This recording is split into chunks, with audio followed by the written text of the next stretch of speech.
तो ये बात है उस जमाने की। बदल लो भाई बदल लो, 3 साल हो गए, अब तो इंट्रो बदल लो। नहीं। Story time.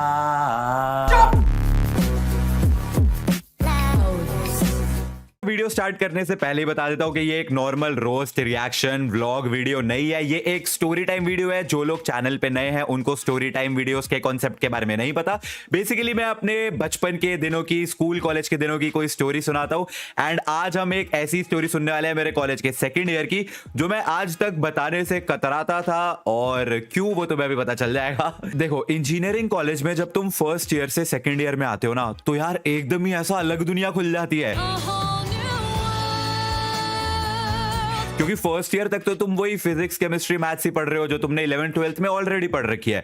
लेकिन अब सेकंड ईयर में तुम्हारी फील्ड के स्पेशलाइज्ड कोर्सेज वगैरह शुरू हो जाते हैं, एंड अब शुरू होती है असली इंजीनियरिंग। तो सेकंड ईयर में ऐसा ही मैंने एक कोर्स लिया, एम्बेडेड लॉजिक डिजाइन नाम का, ELD। एंड बिलीव मी, वो मेरी 4 साल की इंजीनियरिंग का हार्डेस्ट कोर्स था। ये काफी डिफिकल्ट कोर्स है। इंजीनियरिंग छोड़ो, वो मेरी लाइफ का, स्कूल टाइम का, कॉलेज टाइम का, हाँ, इससे ज्यादा तो मैंने पढ़ाई करी नहीं।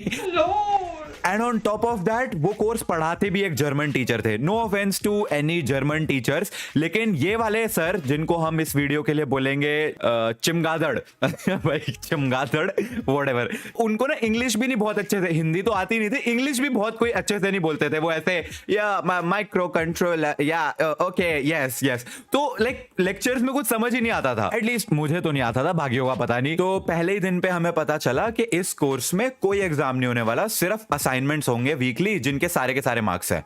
और हम तो बड़े खुश हो गए, भाई सिर्फ असाइनमेंट्स के मार्क्स है। उसके बाद असाइनमेंट्स आने शुरू हुए, एक एक असाइनमेंट, ट्रस्ट मी गाइस, एक एक असाइनमेंट इतना हार्ड, रो रो के, लिटरली जमीनों पे रो रो के, भाई नाच नाच के, लोट पोट होके कैसे कैसे असाइनमेंट्स किए हैं ना। फॉर एग्जाम्पल, कोर्स के सेकंड वीक का ये असाइनमेंट ऐसा था जिसको देख के पूरे बैच की फट गई कि ये क्या है। हो ही नहीं रहा, किसी से नहीं हो रहा, सिवाय एक, जिसको हम इस वीडियो के लिए बुलाते हैं चील। ठीक है, तो चील के पास मैं और मेरा जो पार्टनर था, जिसको हम इस वीडियो के लिए बुलाएंगे गंजी, मैं और गंजी चील के पास गए कि भाई प्लीज थोड़ी सी हेल्प कर दे। उसने मना कर दिया। हमने कहा अच्छा चल, कोड नहीं दिखा सकता तो कम से कम ये तो बता दे कि इस तरीके से करना है, उस तरीके से करना है, कुछ तो बता दे। उसने मना कर दिया, साफ इनकार कर दिया। उसने अपना भाई डॉक्यूमेंटेशन वगैरह बना के असाइनमेंट सबमिट कर दिया और रूम लॉक कर दिया, खोल ही नहीं रहा किसी के लिए रूम। भाई मैं और गंजी, हम दोनों रूम में, हमारी रूह कलप गई कि मतलब इतनी बेइज्जती, अबे ये है कौन बे ये हमको दिखाने के लिए, हमको असाइनमेंट में हेल्प करने से मना कर दिया, ये है कौन। अगले 1 घंटे हम लगे हुए हैं, 12 बजे की डेडलाइन थी, मैं और गंजी लगे हुए, हो ही नहीं रहा। ट्रस्ट मी गाइस, 11:55-56 पे जैसे ही हमारा असाइनमेंट जो है वर्क किया ना, सबमिट मारा हमने और कॉरिडोर में भागे, चील के रूम के सामने गालियां दे दे के नाचे कि चल गया। गंजी बनियान निकाल के, गंजी निकाल के नाचा भाई। नेक्स्ट लेवल सीन था ना उस दिन। अच्छा, मेरा और गंजी का रूम जो था ना, वो हॉस्टल के एकदम कॉर्नर में था, एंड हॉस्टल से लग के थे अपार्टमेंट्स, जहां पे कोई एक स्पेसिफिक बेवकूफ पूरे दिन गाने बजाता रहता था। उसको पता नहीं क्या मजा आता था, डीजे राजू, डीजे बाबी, और नहीं हो भाई, ऐसे गाने बजाता था पूरे दिन। हमारा वीक नंबर 3 या 4 का असाइनमेंट था। सुबह से लेके शाम तक भाई मैं और गंजी बैठे हुए हैं, कोड करने की कोशिश कर रहे हैं, चल नहीं रहा, और इधर इस बुद्धिजीवी के गाने बजे जा रहे हैं, हट जाता पाछेड़े। एक तो असाइनमेंट नहीं चल रहा, उसकी फ्रस्ट्रेशन, ऊपर से इनके गाने कानों में चुभी जा रहे हैं, उसकी अलग फ्रस्ट्रेशन। तो हमारा जो फ्लोर था वो टॉप फ्लोर पे था, तो मैंने ऐसे रेलिंग से नीचे को देखा, कुछ लोग नाच रहे थे, पार्टी वार्टी चल रही थी उनकी। आई वाज लाइक ओके, मैं रूम में चला गया। अब शाम से लेके रात हो गई, हमारा असाइनमेंट नहीं चल रहा, इनके गाने नहीं बंद हो रहे। मैंने फिर से जाके देखा, खाली डीजे बजी जा रहा है। अब तो भाई कोई नाच भी नहीं रहा है, कोई नहीं था आसपास, कोई बंदा ही नहीं खड़ा होता, बस डीजे बजी जा रहा है। मैं रूम में आया, मैंने गंजी को बोला, मैंने कहा भाई कोई भी नहीं है वहां पे, खाली डीजे बजी जा रहा है बिना बात के। गंजी के पता नहीं क्या सनक चढ़ी, उसने बेड के नीचे से अपनी बाल्टी निकाली, बाथरूम में गया, उसमें पानी भरा, रेलिंग पे चढ़ाई और पूरी की पूरी बाल्टी उनके डीजे सिस्टम पे पलट दी।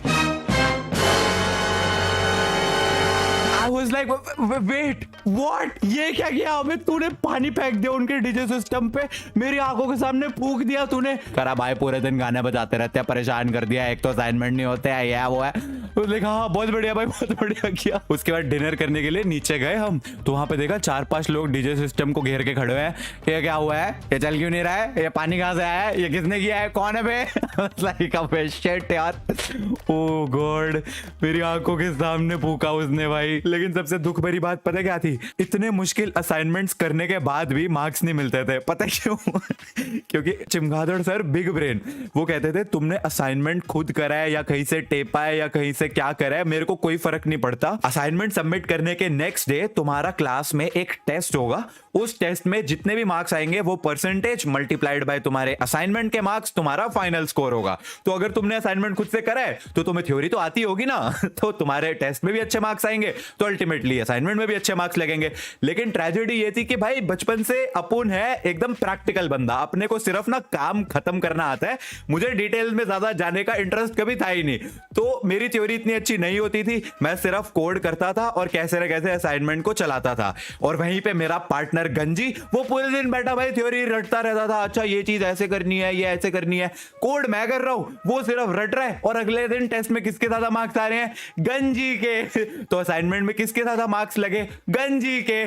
तो दुख किसको हुआ, मुझको। तो मेरे को भाई पहली बार ऐसा हुआ तो थोड़ा सा लगा यार कि सारी मेहनत मेरी, मैंने कोड करा, ये तो सिर्फ रट रहा था रात भर बैठ के कि कैसे चीजें चलनी है, देख रहा है, फिगर आउट कर रहा है, ओए निश्चय ऐसे कर ले, ये कर ले, पर कर तो मैं ही रहा था ना असली काम। बट ठीक है कोई नहीं। दूसरी बार हुआ, फिर भी मैंने कहा चलो कोई नहीं, हो जाता है हो जाता है।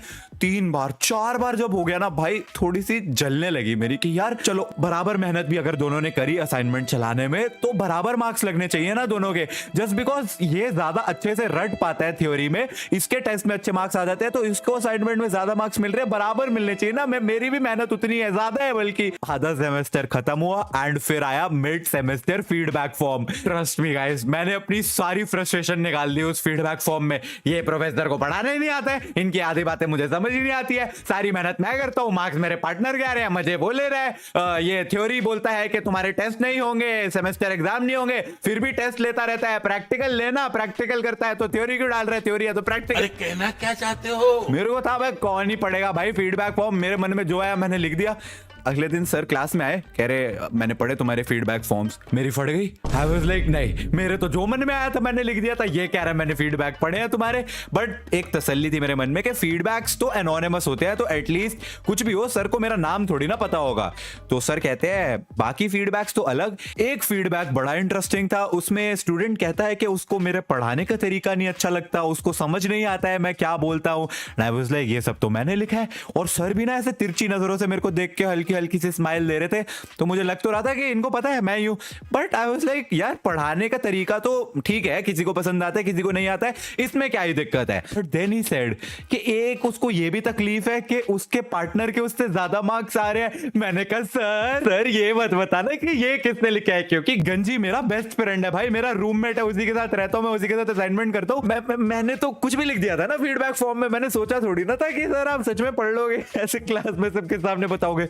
और आई स्वेयर वो जो ऑकवर्डनेस थी ना सर और मेरे बीच में कि सर प्लीज, मैं आंखों से सर को इशारे कर रहा हूँ, सर नहीं सर, आई नो आपको पता है बट सर नाम मत लेना सर। एंड पूरी क्लास का रिएक्शन है oh my god, oh no, छी छी छी, क्या ये पाप कर दिया, ऐसे कौन बोलता है यार, oh no no. And I am like अबे सालो मैं ही हूँ वो। बहुत ऑकवर्ड था पूरा साल। जब भी मैं और गंजी सर के सामने आते ना, सर ऐसे देखते और स्माइल मारते एंड मैं ऐसे हो जाता कि हाँ हाँ मुझे पता है आपको पता है लेकिन इसको नहीं पता है, तो इसको जो नहीं पता है वो आपको पता है लेकिन ये बात इसको नहीं पता है और उसको पता चलनी भी नहीं चाहिए। ठीक है, it was really very very awkward. मेरे एक्चुअली उस कोर्स में काफी अच्छे मार्क्स आए थे honestly. I had 9 CGPA out of 10 and गंजी की भी 9 थी 10 में से आई थिंक।